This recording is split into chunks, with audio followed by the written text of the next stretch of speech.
वृंदावन की मिट्टी।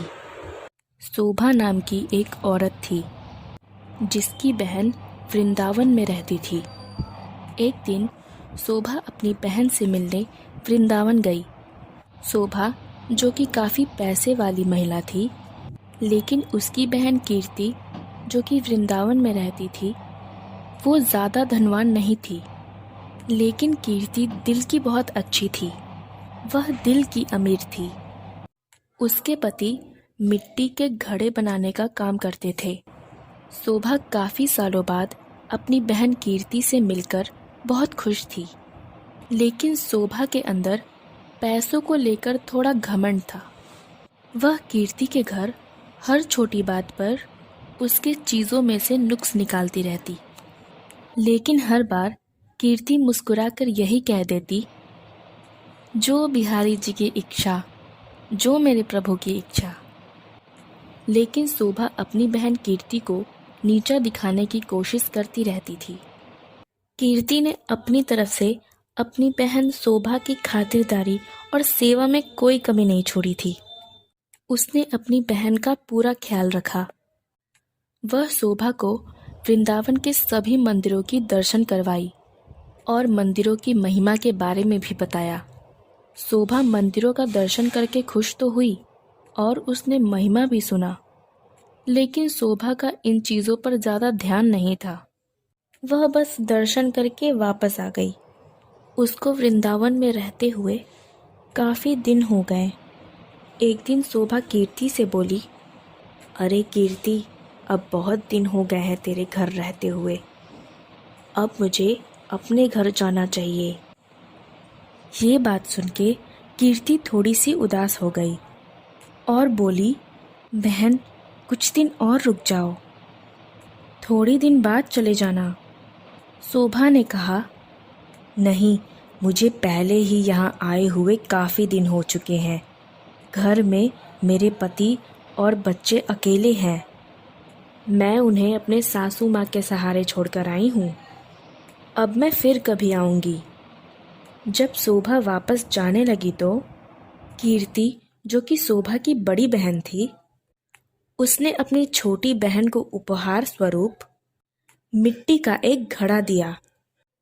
घड़े को देखकर शोभा हैरान सी हो गई और मन में सोचने लगी, क्या कोई उपहार में मिट्टी का घड़ा भी देता है? लेकिन कीर्ति के बार बार आग्रह करने पर उसने बड़े ही अनमनी मन से घड़े को ले लिया। जब शोभा जाने लगी तो कीर्ति के आंखों में आंसू थे, लेकिन शोभा उससे नजरें चुराते हुए जल्दी से वहां से निकल आई।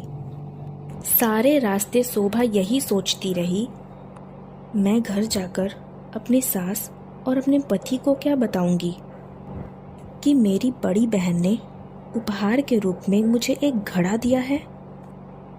शोभा को इस बात पर बड़ी शर्म आ रही थी।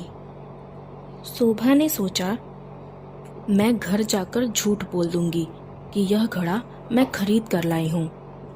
मुझे मेरी बड़ी बहन ने उपहार के रूप में बहुत कुछ दिया है।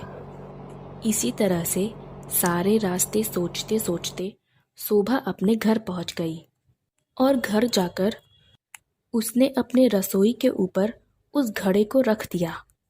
उसे मन ही मन बहुत गुस्सा आ रहा था।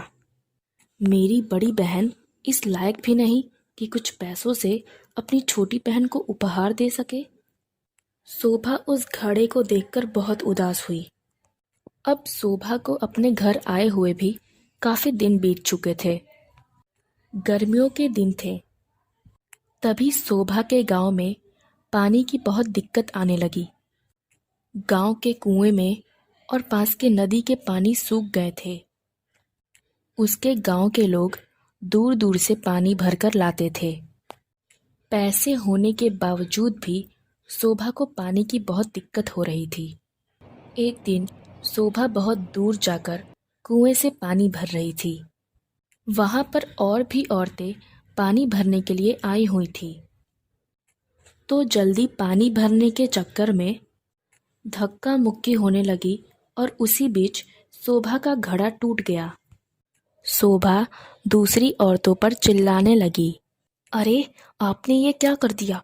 बड़ी मुश्किल से तो मैंने पानी भरा था। फिर शोभा उदास मन से अपने घर आ गई। अब शोभा के पास और कोई दूसरा बर्तन भी नहीं था पानी भरने के लिए।